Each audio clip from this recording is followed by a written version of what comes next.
तो दोस्तों आज इस वीडियो में आप लोगों को नंबर मिलने वाला है खेसारी लाल यादव की बेटी के ऊपर जिसने गाना गाया है।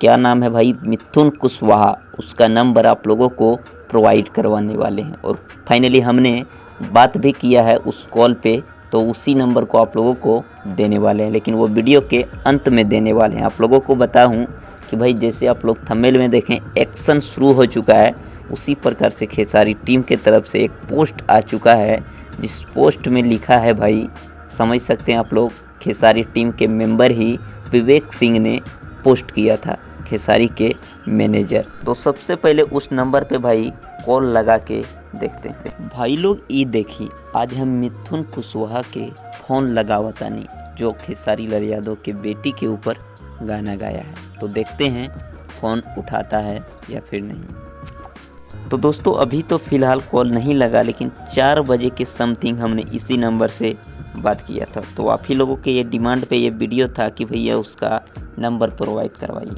तो भाई वीडियो के स्क्रीन पे हम नंबर इसलिए नहीं दिखा सकते क्योंकि कॉपीराइट कम्युनिटी गाइडलाइंस आ सकता है किसी के पर्सनल डिटेल शेयर करने से। तो कमेंट कीजिए और शेयर कीजिए, आप लोगों को नंबर मिलेगा।